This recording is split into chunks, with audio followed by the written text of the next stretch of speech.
بسم اللہ الرحمن الرحیم۔ نیوز ٹو یو آپ دیکھ رہے ہیں۔ جواب آ گیا اور بڑا بھرپور جواب آ گیا۔ بانی پی ٹی آئی نے آج مطالبہ کیا تھا کہ جنرل فیض کا اوپن ٹرائل کیا جائے، کورٹ مارشل کی کارروائی کو اوپن کیا جائے، تو پھر بڑے گھر سے بڑا جواب آیا، اور جواب یہ آیا، بڑا خوفناک ورڈ، بڑے خوفناک تھے۔ شروع یہاں سے ہوا کہ تم ہوتے کون ہو، تم ہوتے کون ہو کہ تمہیں بتایا جائے کہ جنرل ریٹائرڈ فیض حمید کا ٹرائل اوپن ہوگا یا نہیں۔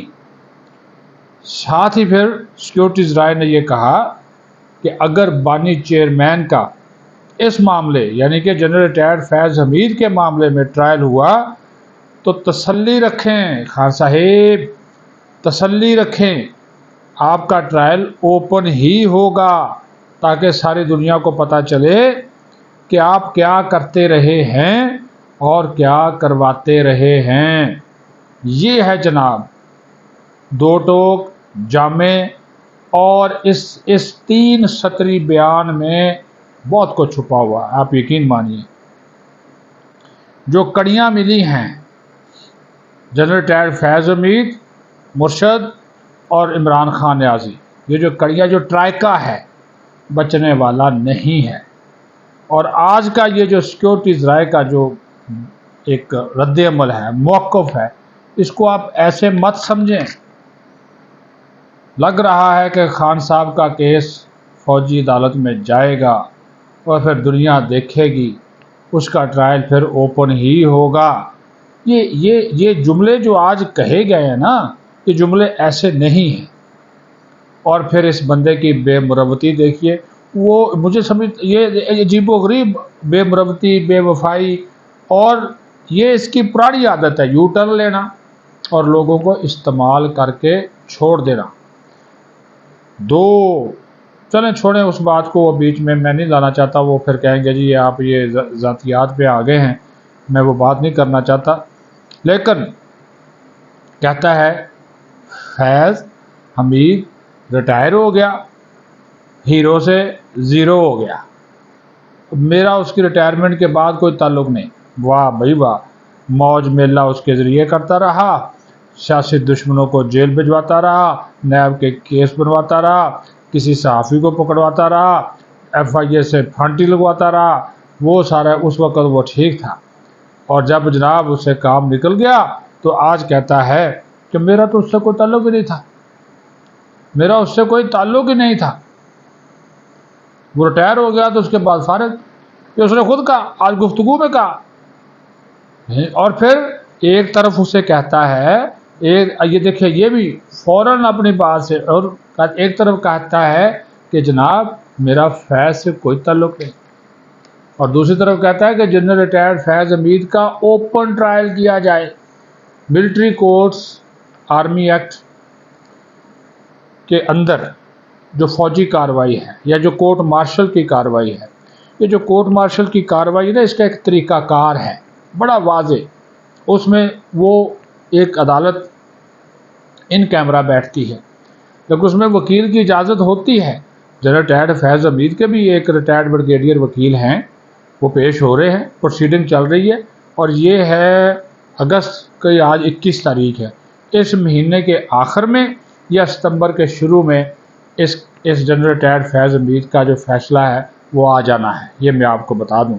اور اس فیصلے کے آنے کے بعد خان صاحب تیار رہے، آپ بھی ہو سکتا ہے کہ اسی کٹہرے میں کھڑے ہوں۔ آج اس نے کہا، آج یہ کہا کہ یہ میں سویلین وزیر اعظم رہا ہوں، اور ایک سویلین کا اگر یہ فوجی ٹرائل کریں گے تو عالمی سطح پہ پاکستان کا امیج خراب ہو جائے گا۔ تو خان صاحب جو امیج آپ کی جماعت خراب کر رہی ہے، آپ کا یوتھیا بریگیڈ اور باہر بیٹھی ہوئی لابیز، وہ جبران الیاس اینڈ کمپنی، وہ جو باہر بیٹھے پاکستان کی بدنامی کر رہے ہیں، پاکستان کی فوج کی، ریاستی اداروں کی بدنامی کر رہے ہیں، اس سے امیج خراب نہیں ہو رہا؟ کانگریس سے قراردادیں منظور کروانا، برطانوی ہاؤس آف لارڈ سے قرارداد منظور کرانا، اس سے امیج خراب نہیں ہو رہا؟ جو آپ کا امیج خراب ہوگا، میں تو میری سوئی اٹکی ہوئی وہیں پہ، جو سیکیورٹیز رائے نے آج حوالہ دیا نا، میری سوئی اسی پہ اٹکی ہے کہ اگر فیض حمید والے معاملے میں، یہ یاد رکھیے آپ کے لیے تیاری ہو رہی ہے، نہیں جان چھوٹ سکتی، اگر فیض حمید والے معاملے میں ٹرائل ہوا، خان صاحب آپ کا ٹرائل ہوا، تو وہ اوپن ہوگا ببانگ دہل، یہ کہہ دیا گیا پنڈی کی جانب سے۔ تو یہ بھی تیاری پکڑ لیں، ہاں جی، کہ یہ ہو سکتا ہے، کہ یہ میں ایسی بات نہیں کر رہا کہ جناب یہ بالکل ہوگا، لیکن بادی نظر میں یہ نظر آ رہا ہے۔ اچھا، پھر صحافیوں نے آج پوچھا، روز بات کرتا تھا بھائی نام لینا آپ، آج صحافیوں نے پھر اس سے پوچھا، پھر اس سے یہ بات کہی کہ جناب، کہتا مجھے رینجر نے گرفتار کیا۔ صحافی نے پوچھا جی رینجرز نے کس کے کہنے پہ گرفتار کیا؟ کہا جی نمبر 1۔ صحافی نے پھر پوچھا سر جی نمبر 1 کیا ہوتا ہے، نام بتائیں، نام نہیں بتایا۔ سپر کنگ، بھائی سپر کنگ کون ہے؟ نام لینا، ہمت ہے تو نام لیں۔ پھر صحافی نے پوچھا جی آپ جنرل فیض کے اوپن ٹرائل کا مطالبہ کس سے کرتے ہیں؟ کہتا آرمی چیف سے کرتا ہوں۔ تو وہی ہے کہ جناب مجھے بچا لیں آرمی چیف صاحب، مجھے بچا لیں، جو بھی ہے فلاں ہے، لیکن یہ معاملہ کسی اور طرف جا رہا ہے۔ یہ معاملہ جو ہے وہ جناب منطقی انجام تک پہنچے گا، تمام کردار بے نقاب ہوں گے۔ 9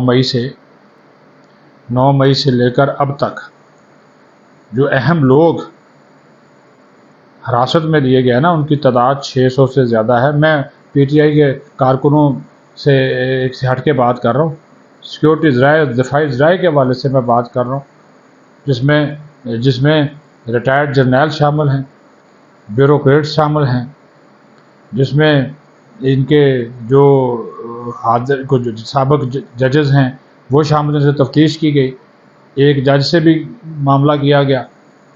تو 600 سے زیادہ لوگ ہیں جن سے تفتیش کی گئی، یا جن کو حراست ملی ہے، جن کا کردار تھا، اور ابھی بھی گرفتاریوں کا جو سلسلہ ہے وہ جاری ہے۔ اس کیس میں بھی ابھی اڈیالہ میں دیکھ لیں، وہ جو 6 اور پکڑے گئے، اس میں 2 خواتین شامل ہیں جو اس کی صورتکاری کا کردار ادا کر رہی تھی۔ تو یہ کہنا کہ نہیں ہے، کچھ نہیں ہوگا، سیاسی کیس ہے، نہیں خان صاحب اب میرے خلاف تمام کیسز ختم ہو گئے، نہ، ایسا کچھ نہیں ہے، کوئی کیس ویس آپ کے خلاف ختم نہیں ہوئے، بس وہ کیسز کو منطقی انجام تک پہنچانے کے حوالے سے کام ہو رہا ہے۔ اب میں آپ کو بتا دوں، کل انہوں نے کرنا تھا ترنول میں جلسہ، ترنول کا جو ایک جگہ مختص کر دی گئی تھی ترنول پھاٹک کے قریب، انہوں نے کہا جی ہم نے روڈ پہ کرنا ہے۔ تو اب سے تھوڑی دیر پہلے، اس ویلاگ کے ریکارڈ کرنے سے تھوڑی دیر پہلے، اسلام آباد کی انتظامیہ نے نوٹیفیکیشن جاری کر دیا، اور انہوں نے ان کے جلسے کا جو NOC ہے وہ منسوخ کر دیا، باوجہ سیکیورٹی وجوہات، کیونکہ ایک جو دینی اور مذہبی جماعتیں ہیں انہوں نے یہاں پہ احتجاج کی، آلریڈی کوئی کال دے رکھی ہے۔ وہ مبارک ثانی والا کیس بھی چل رہا ہے، پچھلے دنوں بھی GIY فیئر ہے، اس کے بعد مظاہرہ کیا تھا سپریم کورٹ کے باہر، تو اس وجہ سے انہوں نے سیکیورٹی کی وجوہات کی بنا پر NOC ان کا منسوخ کر دیا، کل آپ جلسہ نہیں کر سکتے۔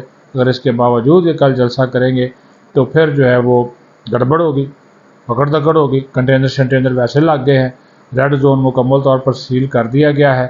اور یہ بھی ایک پیغام ہے ان لوگوں کے لیے کہ اگر آپ کوئی گڑبڑ کریں گے، اب دیکھتے ہیں کیا بڑک مارتا ہے، وہ کیا نام ہے اس کا، خیبر پختونخوا کا وزیر اعلیٰ گنڈا پور صاحب، اب دیکھتے ہیں وہ کیا بڑک مارتے ہیں، کیا اناؤنسمنٹ کرتے ہیں۔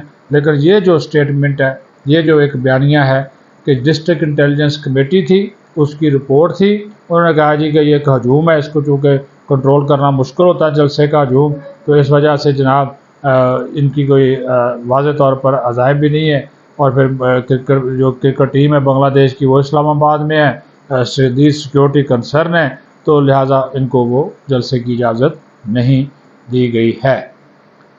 حکومت اور اسٹیبلشمنٹ بانی PTI کے حوالے سے ایک پیج کے اوپر جو ہے وہ موجود ہے، ٹھیک ہے، اور ابھی تو جناب اعلیٰ وہ بالکل اس کا فیصلہ آپ کو آ جائے گا، وہ بھی دور نہیں ہے۔ وہ جو 190 ملین پاؤنڈ والا کیس ہے وہ بھی میں آپ کو بتا دوں، وہ لگ گیا ہے، سرے لگ گیا ہے، سرے لگ چکا ہے۔ تمام شواہد، ریکارڈ، دستاویزات سب مکمل ہو گیا ہے۔ وہ اس میں بھی یہ بانی چیئرمین اور مرشد جو ہیں یعنی کہ بشرا بی بی، وہ اس میں بچ نہیں سکتے۔ اچھا ایک اور میں آپ کو بتا دوں، میں یہ جاتے جاتے آپ کو ایک چھوٹی سی خبر دے دوں، لیکن چھوٹی سی ہے لیکن بڑی خبر ہے، چھوٹی سی بڑی خبر۔ پرسوں ہوا کیا، آج ہے بدھ، پرسوں کی بات ہے، کیس کی سماعت تھی، اس کے بعد اس نے کوئی صحافیوں سے گفتگو کی۔ اچھا وہ جو خواتین کا جو پورشن ہے وہاں سے بار بار وہ کوئی شور شرابے کی آواز آئی، تو یہ رکتا، بار بار رک جاتا، خان صاحب رک جاتے بات کرتے کرتے۔ بعد میں پھر جیل ذرائع سے وہاں کے صحافیوں نے پوچھا کہ یہ کیوں ادھر سے، تو انہوں نے کہا کہ جناب وہ علیمہ خان اور مرشد کی لڑائی ہوئی ہے دونوں کی باقاعدہ، کوئی خاتون وکیل کو رکھنے کے معاملے پر کوئی معاملہ ہے۔ لیکن آپ کو پتہ یہ جو اٹ بٹکا ہے نا علیمہ خان کا بشرا کا، یہ پرانا ہی پہلے مطلب لڑائی نہیں ہوئی، اور اس لڑائی کے دوران جو ہے وہ بشرا بی بی کو کوئی نواسی تھی، وہ رونے لگ گئی، تو اس وجہ سے حالات خراب ہوئے۔ خان صاحب کو اب وہ چیخیں چلانے کی آوازیں آئیں، اس خواتین کا جو پورشن تھا تو یہ رک جاتا، لیکن پوچھنے کی ضرورت نہیں تھی، سامنے میڈیا تھا۔ بعد میں یہ پتہ چلا، لیکن اصل معاملہ جائیداد کا ہے، بٹوارے کا ہے۔ خان صاحب کی جائیداد پہ نظر ہے، بشرا کی تو ہے ہی ہے، علیمہ کی بھی ہے، کہ وہ بھی اس وجہ سے ان کی جو ہے نا وہ وکیلوں کو، اور وہ علیمہ نے کبھی بھی بشرا بی بی کو اتنا وہ تسلیم نہیں کیا، وہ بھی ایک ظاہر ہے جس طرح کی وہ ماشاءاللہ خاتون خانہ ہے، اس کا جو آپ کے سامنے سارے معاملات، تو یہ لڑائی ہوئی ہے وہاں پہ، اور یہ آپس میں اونچی اونچی بولتے رہی ہیں دونوں، ایک دوسرے کو سناتی بھی رہی ہیں، تو یہ معاملات بھی چلتے رہتے ہیں۔ بہرحال جو آج کی یہ انفارمیشن تھی میں نے کہا آپ کے ساتھ شیئر کریں، اپنا خیال رکھیں، پاکستان زندہ باد۔